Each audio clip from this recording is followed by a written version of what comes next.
Welcome back, everyone. Welcome into the channel, and let's get this Saturday college football breakdown going because I'm excited about today, and more so because we have pretty much the continuation of last night's victory by Boise State. The Broncos riding in until these East Coast kind of late night games, man. It was 2 a.m. When I went to bed, and I kind of just woke up at 5, started making some numbers, and here we are right now recording, and this one's going to be out for you guys. We'll have a lot of good noon kickoff games. Quite frankly, I got a nice little sandwich today, and that's not what I mean by what I'm going to be eating. Got a nice spread in that area as well, but we will have a lot of games at noon that I do like, as well as a lot of late night games. So kind of have to figure out something to do during that 3:30 hour. I'm sure I'll watch some college football. But anyways, we do get a great fight as well, Taporia and Holloway and the UFC world. So that'll be something 2 o'clock Eastern. I will probably be dabbling into as well. Okay, but cheers, welcome back to the channel. Love you guys, and let's get into the picks. If you haven't done so, though, perfect opportunity to like, comment, and subscribe down below. We are going to be breaking down a lot of college football this year, as well as all the big sports we have as the equinox continues to roll on within the major sports that we have coming to you guys live. So let's get into the plays. We're going to do today's video a little differently because it's kind of a weird card. There's a lot of games, but there's a lot of games I quite frankly don't really care for.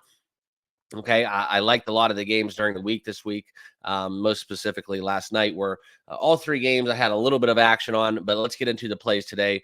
There's a couple top 25 matchups. That's going to be obviously the games that people key in on. But let's get into that first top 25 matchup. And it's one where you guys probably don't understand kind of where I'm headed with this. But boy, isn't this kind of funny? We have a Navy Notre Dame top 25 matchup. You'd have to date back into I don't think it goes back that far, but we're talking about some weird times back in the old days where these were the at one point even Navy was a number 1 team in the nation at some point in time in college football. So interesting if you guys aren't a Notre Dame fan, or if you just don't know anything about this rivalry and wonder why they play each other every year.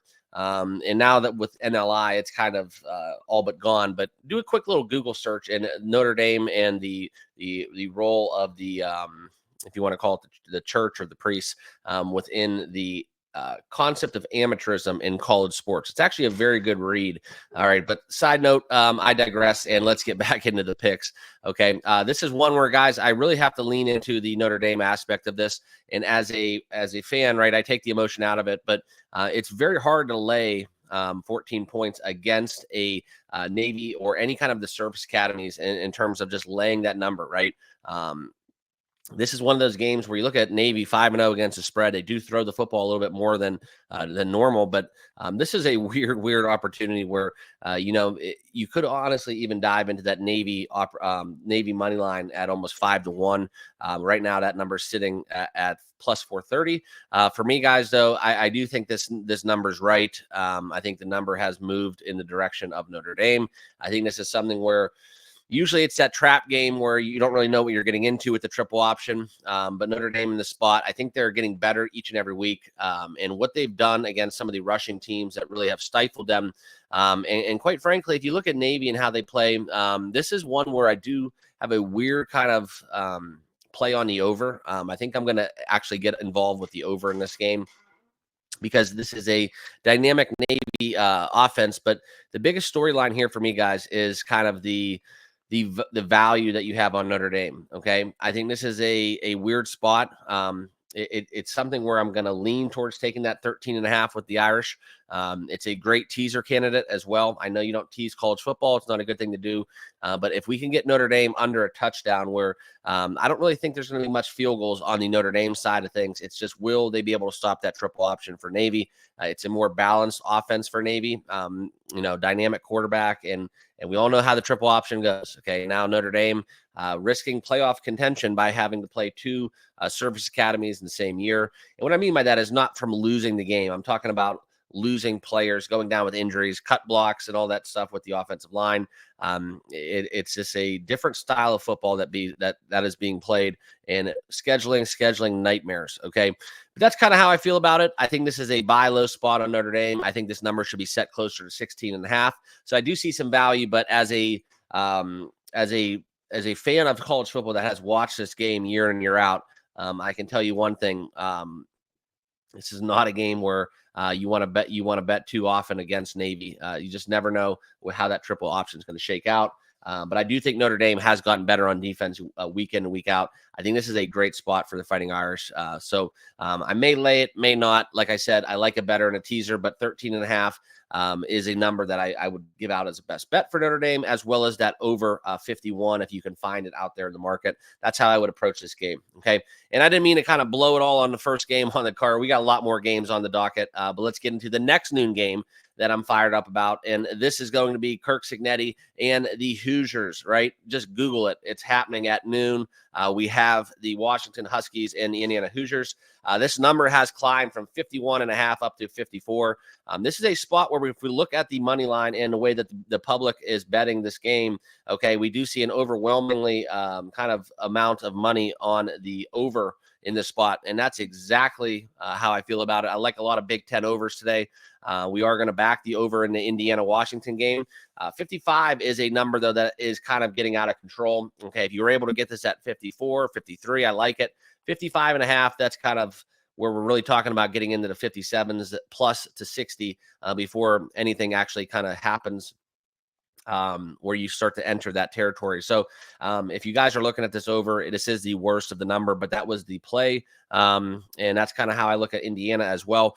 I know a lot of people on both sides. Okay. And I know a lot of people in terms of there's professionals on both sides of this game.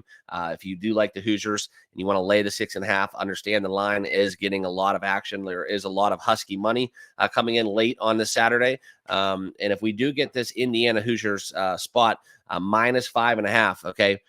This is something where I think that this is a buy low spot on Indiana due to the fact that Curtis Rourke is out. I think that their backup quarterback last week for the Hoosiers, I think, really took care of business. And the Huskies may be a little bit fugazi. So Washington, that's kind of where you look at what they were able to do in last week's devastating loss, 40-14 or 40-16 against Iowa. I think it's all the same. Okay. I think the Hoosiers are better than any team that Washington has played. They are playing, in Indiana. So a little bit of action there in Bloomington. And that's kind of where we look into this narrative where Kirk Cignetti, man, I do think that's a very interesting concept. And I hear a lot of Ohio State fans talking about this quite often. And if you want to ask me kind of what is going on in that, don't be surprised if we get a little shifting within Ryan Day. And I could see Kirk Cignetti being the next head coach for the Ohio State Buckeyes eventually. Just Google them, okay? But this is where I lean towards Indiana. Minus 5.5, that gets me under the key number of 6. A great dance partner in a teaser leg as well. 6-0 straight up and 6-1 against the spread. This Huskies team is lacking. I don't like them, quite frankly, but this has been a sharp play where a lot of people are coming in backing the Washington point spread here. And a lot of times, guys, if you don't know how to do that, you can find that out by using these betting splits brought to you by Outlier. And what you can see is, if you can see how the money is diving in, yes, we do get a little bit more of the handle on the spread, but not all money is created equal. So a lot of times this game will be 80-20 public, 80-20 bets, 80-20 money. Okay. But then you see that line movement where you see a +7 for Washington drop all the way down to +5.5.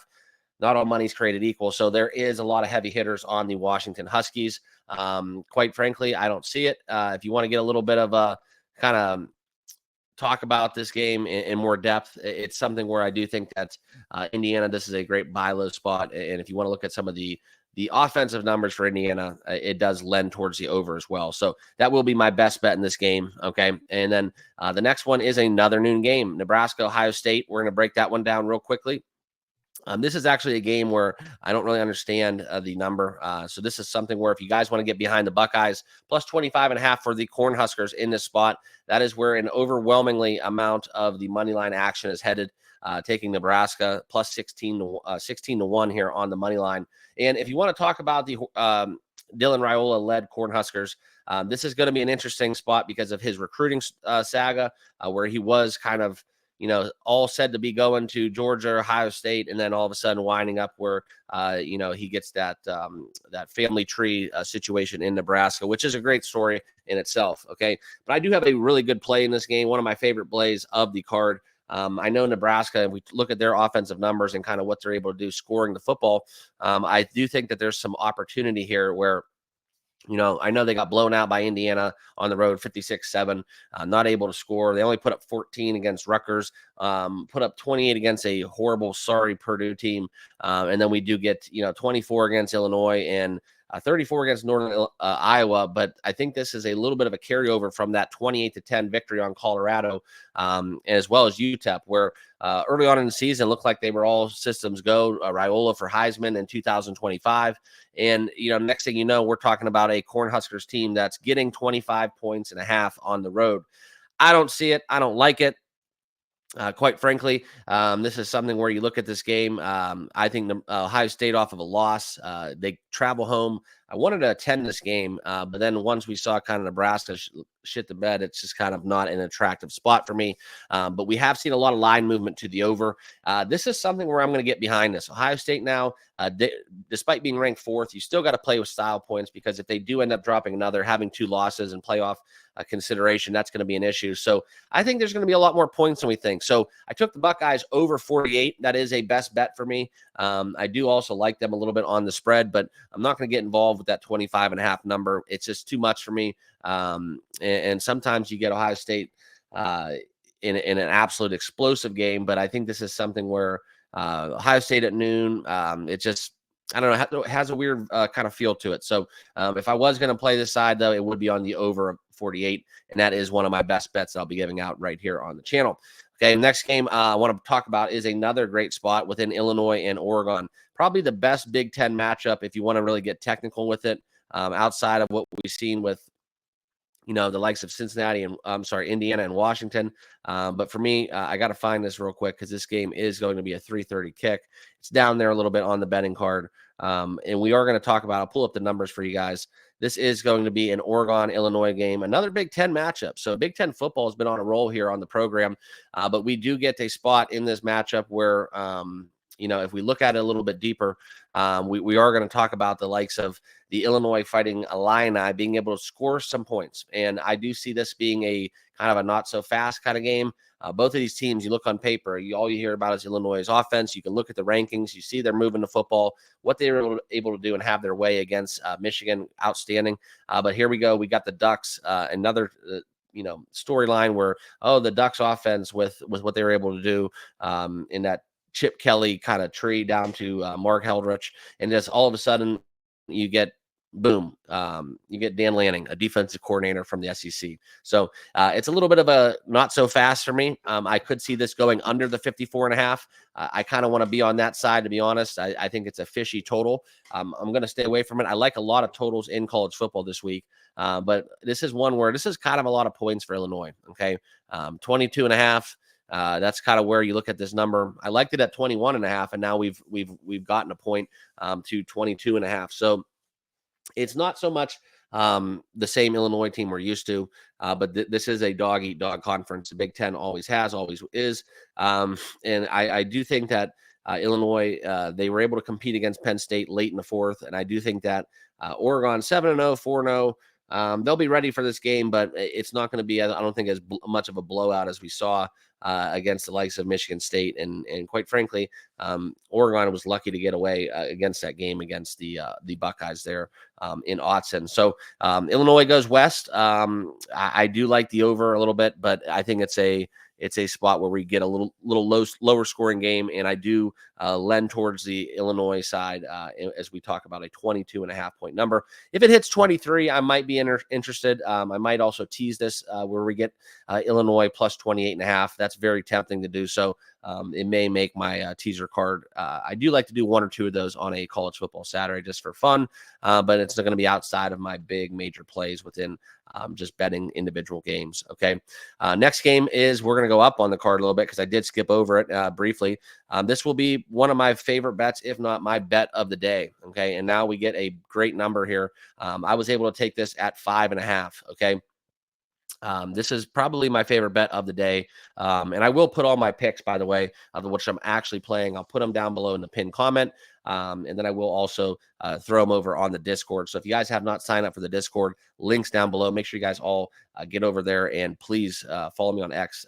The handle is in the bottom left of your screen. It's on the ticker at the Bettor Mark. And let's get back into Baylor and Oklahoma State. All right, so this is where I do like a very, very strong overplay for me, as well as I am all over the Baylor Bears right here in the spot. -5.5 was what I took. Right now, we've seen this number climb from 4.5 to 6.5. This is my best bet of the day. This is a horrible spot for Oklahoma State, and quite frankly, if we want to talk about it, it's Baylor. It's a bad matchup for Oklahoma State. So we see this total at 64.5.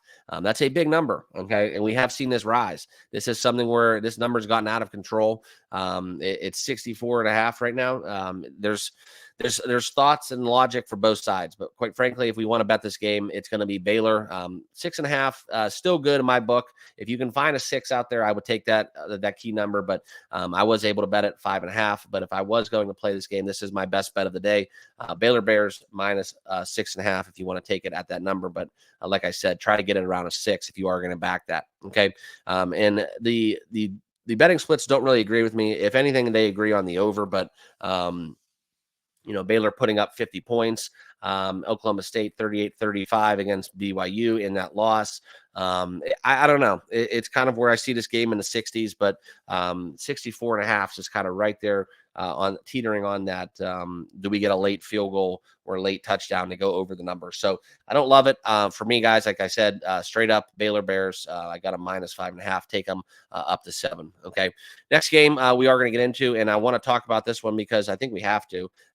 Let's go into the Bowling Green Toledo Rockets game, the battle of I believe it's the battle of I-75. Sorry, and this is something where I don't really understand the number here. Toledo had a devastating loss. If we want to talk about it a little bit more in depth, but this is a spot where it's a road game for Bowling Green, but quite frankly, it doesn't really qualify in my opinion. It's just a little bit of a 30-minute drive up the highway, and you're going to have fans in the stands on both sides. It's one of the best rivalry games I like to play. Okay. Toledo, it's kind of a buy low spot on Toledo. This is a Bowling Green team that kind of held their own against Texas A&M, as well as the likes of Penn State, almost kind of taking them deep into the fourth quarter. For me, I don't think it's a great opportunity, though, because the game against Northern Illinois, common opponent, Toledo was victorious 13-6 last week, despite the worst loss, I think, of a MAC season that I've seen in a while, losing to Buffalo 30-15. When they play good teams, and I'm kind of on the other side of this, and this is something for all you guys that think I'm a homer. I am a Toledo kind of biased person, I would say, and this is where we look at the Rockets here. I don't think that Bowling Green is going down in class here. I do like BG in the spot, so I would take Bowling Green with the likes of the 2.5. If you can find that field goal, Bowling Green +3 would be a best bet for me. I think it's a buy low spot on BG. I think they've played a better schedule. I think Toledo has some injuries that I'm concerned about, and I don't like how they came off that loss of Buffalo and responded after losing 30-15 against one of the worst teams in FBS. So that's where I'm at within the Toledo Bowling Green game. We do have a couple more games to talk about in best bets. Next being the Florida State Miami game. This is one where I want to share with you guys I think this could be an absolute bloodbath right here for the Miami Hurricanes.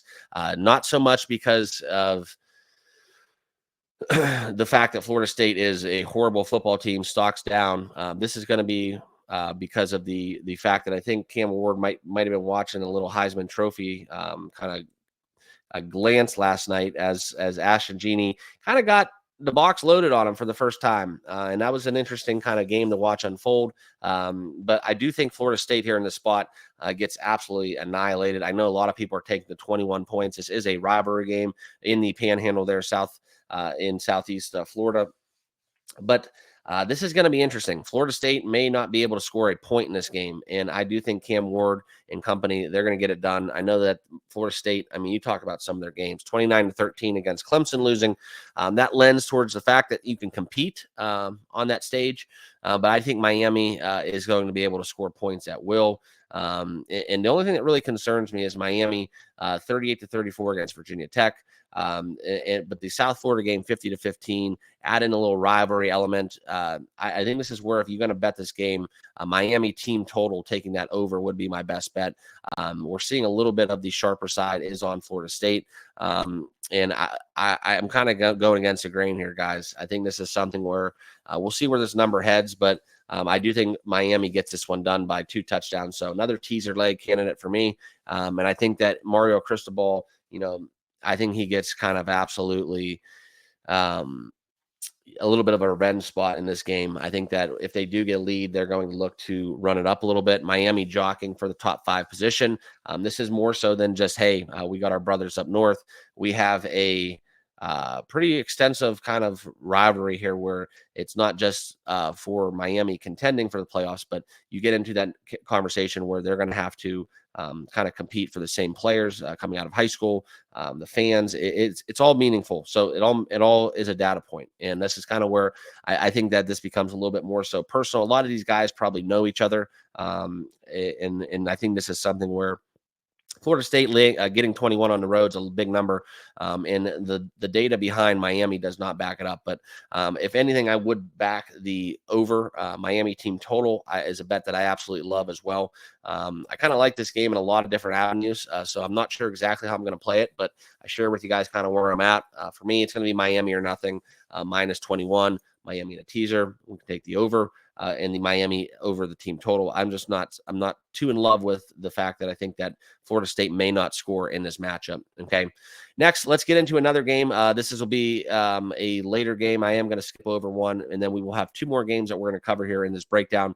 Penn State and Wisconsin. That is one that we do need to talk about in Camp Randall. This is a game between the 3rd-ranked Nittany Lions going into a 5-2 Wisconsin Badgers team that I think is a little bit underrated. Okay. I think they had a devastating quarterback situation. They got blown out by Alabama in the second half of that contest, losing to USC 38-31. But since then, I know they've played Purdue, Rutgers, and Northwestern.